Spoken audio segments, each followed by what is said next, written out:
Saludos, guardianes de la historia. Bienvenidos nuevamente a nuestro canal, Guardián de la Historia.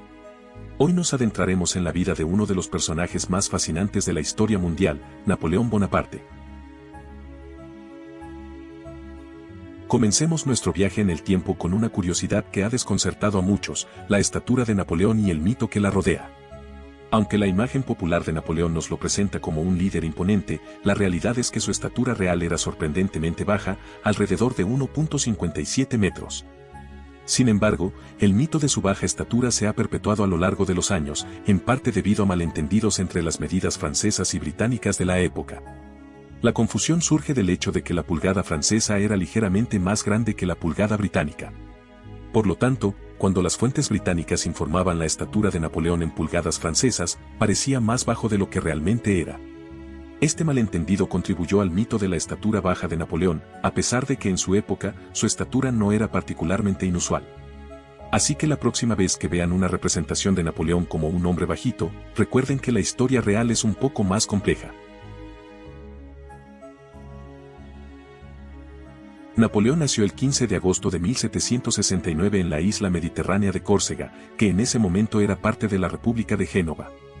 Aunque su familia era de ascendencia italiana, Córcega tenía una rica historia de resistencia y lucha por la independencia. Los primeros años de Napoleón en Córcega estuvieron marcados por el conflicto y la agitación política. La isla cambió de manos varias veces entre Génova y Francia, influyendo en la identidad corsa y moldeando las experiencias de un joven Napoleón. La influencia de Córcega en la personalidad de Napoleón se reflejaría más tarde en su apoyo a la Revolución Francesa y en su deseo de ascender socialmente a través de sus habilidades militares. A pesar de no haber tenido una educación formal tradicional, Napoleón era un ávido lector y autodidacta desde joven. Se sumergió en una amplia variedad de temas, desde estrategia militar hasta filosofía, forjando así una mente brillante y analítica. Sus noches en la academia militar se veían acompañadas por largas horas de estudio personal, devorando obras clásicas y tratados militares. Este empeño en la autodisciplina y el conocimiento se tradujo en una aguda inteligencia y visión estratégica que lo caracterizarían a lo largo de su carrera. Napoleón no solo se educó en las artes militares, sino también en historia y filosofía. Estudió las campañas de Alejandro Magno y Julio César, extrayendo lecciones valiosas que aplicaría en sus propias conquistas. En 1793, durante la Revolución Francesa, se implementó un nuevo calendario para romper con las asociaciones religiosas del calendario gregoriano. Napoleón, al llegar al poder, continuó esta reforma temporal, conocida como el calendario republicano francés. Este calendario consistía en 12 meses, cada uno con 3 semanas de 10 días cada una. Los nombres de los meses se basaban en la naturaleza y la agricultura, reflejando la filosofía racionalista de la Revolución Francesa. Aunque este cambio intentaba modernizar la medición del tiempo, no fue bien recibido por la población en general y fue abolido en 1806, unos años después de la ascensión de Napoleón como emperador.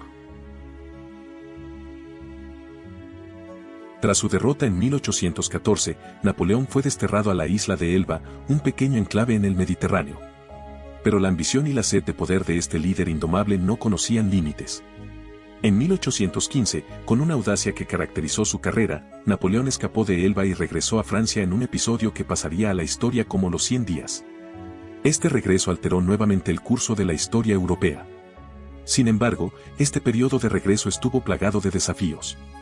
Napoleón se enfrentó a las fuerzas británicas y prusianas en la famosa batalla de Waterloo en 1815, un enfrentamiento crucial que sellaría su destino. La derrota en Waterloo marcó el fin definitivo de su poder. Fue capturado y exiliado a la remota isla de Santa Elena, donde pasaría el resto de sus días. El 18 de junio de 1815, en los campos de Waterloo, Bélgica, se libró una batalla que cambiaría el curso de la historia. Napoleón Bonaparte, en su intento de recuperar el control después de su regreso de Elba, se enfrentó a las fuerzas combinadas británicas y prusianas. La táctica militar de Napoleón, que en el pasado le había otorgado muchas victorias, enfrentó desafíos ante las hábiles maniobras del duque de Wellington y la llegada oportuna de las tropas prusianas lideradas por el general Blücher. A pesar de la feroz resistencia de las tropas francesas, la coalición aliada prevaleció. La derrota de Napoleón en Waterloo marcó el fin de sus aspiraciones de regresar al poder y selló su destino de exilio a la isla de Santa Elena. Napoleón contrajo matrimonio 2 veces y cada unión dejó su huella en la historia. Su primera esposa fue Josefina de Beauharnais, una mujer de gran belleza y encanto que capturó el corazón del joven general. El matrimonio con Josefina, sin embargo, fue marcado por desafíos, incluyendo la incapacidad de ella para darle un heredero. A pesar de ello, Napoleón la amó profundamente y se sintió devastado cuando, por razones políticas, se divorciaron en 1810. Pero el emperador no tardó en buscar una nueva alianza. En 1810 se casó con María Luisa de Austria, la hija del emperador Francisco II. Este matrimonio no solo selló una alianza política, sino que también proporcionó a Napoleón un heredero deseado. Sin embargo, las luchas políticas y militares afectaron incluso sus relaciones matrimoniales. La distancia y las tensiones llevaron al final de su segundo matrimonio cuando Napoleón fue derrotado y exiliado a la isla de Elba.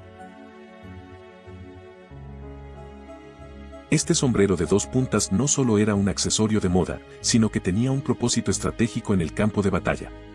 Se cuenta que Napoleón usaba su sombrero para ser fácilmente identificado por sus tropas en medio del caos de la guerra.